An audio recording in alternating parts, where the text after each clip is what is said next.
What's going on, everybody? It's EricRayweather back here, and in today's video I'm going to be showing you one of the best passing plays in Madden 19.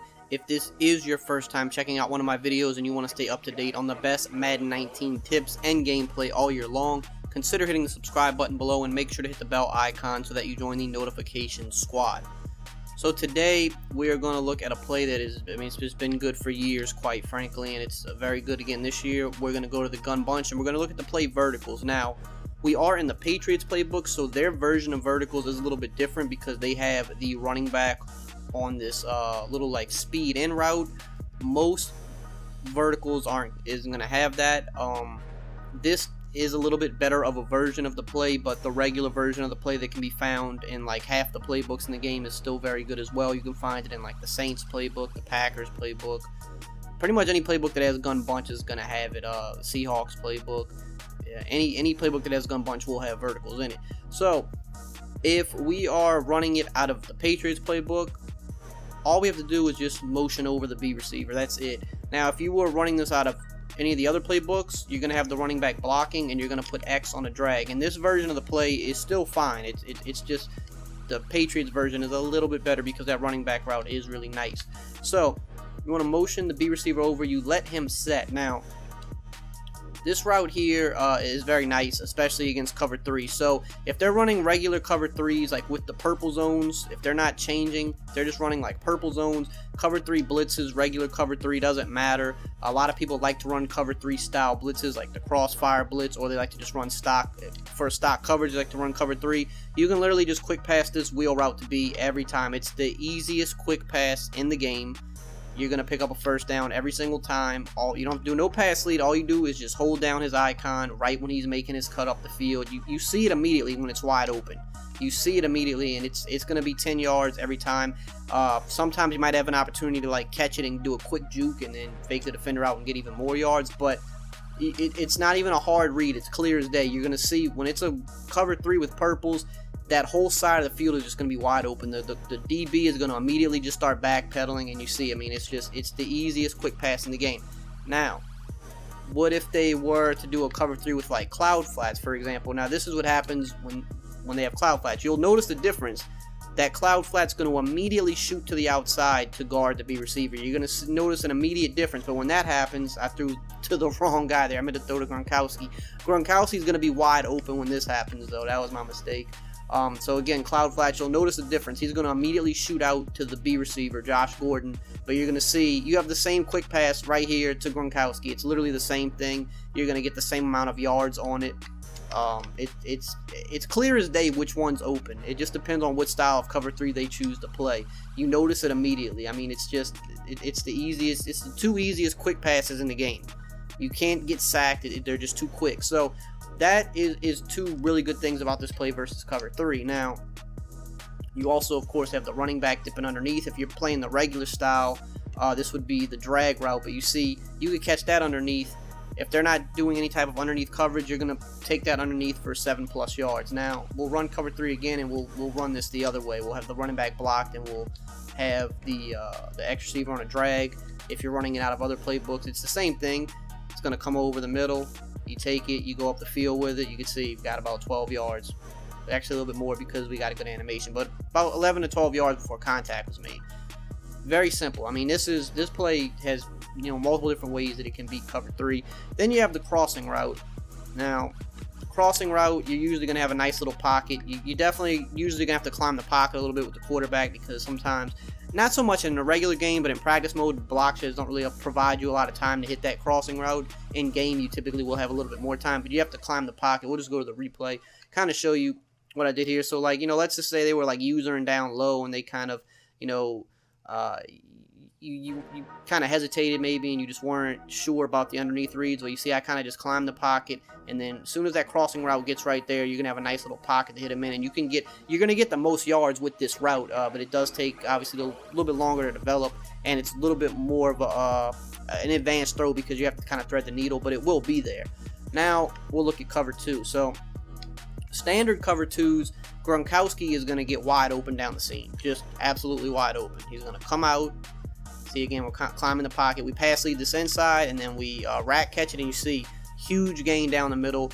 That's going to happen every time against a standard cover 2. So cover 2 and cover 3 are the most popular coverages that you will see online. Cover 2 and cover 3 both stock and, you know, in blitz form. Those are usually the coverages that people like to blitz out of. You can see Gronkowski, he goes out on his wheel, and as soon as he passes that linebacker, the vertical hook, he's going to drop with him to a certain point, and then he's going to stop and just kind of come underneath. And then once that happens, you pass lead this to the inside, and it's just easy money. I mean, it's a huge gain.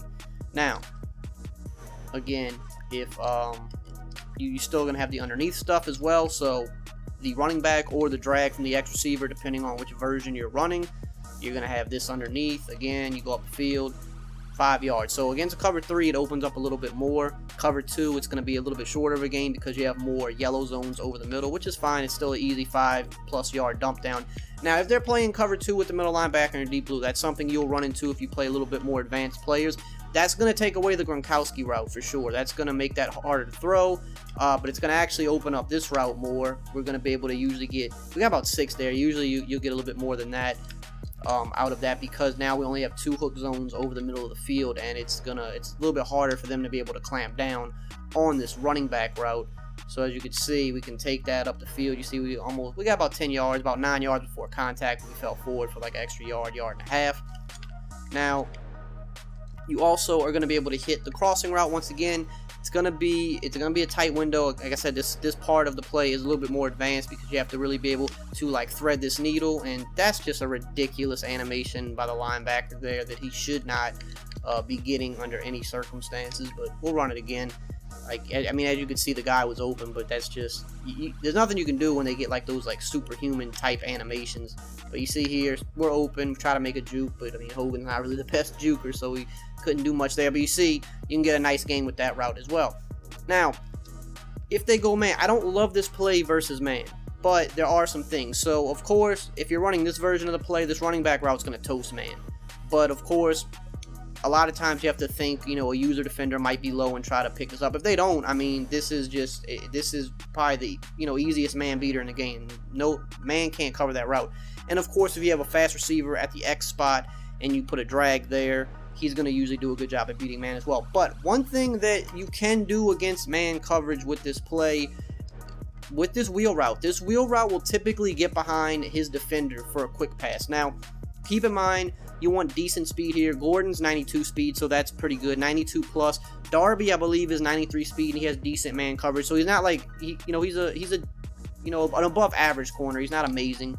And Josh Gordon on the game, as he's rated on the game, is, about an average, slightly above average wide receiver. He's not like an Odell Beckham or a Julio or anything like that. You can see right when he cuts, you just throw a bullet pass, and you're going to have that window between this cornerback and the safety. And it looks like a little bit of a risky pass, but I guarantee I'll do it a bunch of times and you'll see he's going to catch it every single time. He's going to always have that window. Now, like I said, you don't want to put a guy like I wouldn't put Julian Edelman or Chris Hogan here because they're just too slow, because we need him to be able, once he makes that cut, he needs to keep that separation. He needs to keep that distance. So you want to put a guy here that, of course, has like I said, about 92, 93 plus speed. If he has good route running, I mean, that can't hurt either. If typically I wouldn't put like a Julio or Odell type here. I would always put my best receiver, technically what Chris Hogan is, best route runner, best speed combo there, because that route, that route doesn't beat, if you don't have a good receiver there, that route won't beat man. Like Chris Hogan's not good enough to beat man coverage on that route, but if you have an elite receiver there, he can beat man. My second best receiver would go where Gordon's at. Someone that's got speed and decent route running. And you can see he's always going to beat the man coverage. Doesn't matter. And Darby, like I said, he's got good man and he's faster than Gordon. Now, again, if someone's running like a cover zero blitz even, you can pick up more yards with this. So if someone's like kind of cover zero blitz and you're running something like this or like a mid blitz, then you just go ahead and block your running back for sure.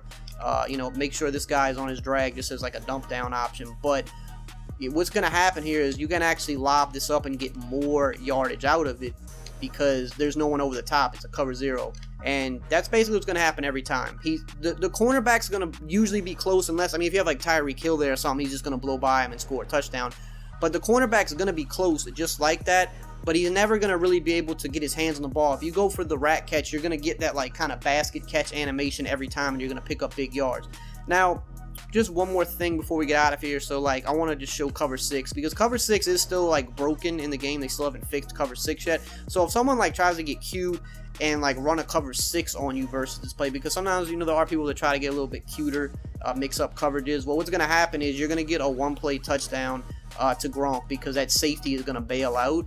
So if they try to get too cute and do something like that, that's something else that's good about this play, is you have the 1-play touchdown ability out of it. So, I mean, this play should be no surprise to you. It's been good since, I think, Madden 09 was the first year that this play came into the game, and it has pretty much been good almost every year. Some years better than others. Last year it was just okay.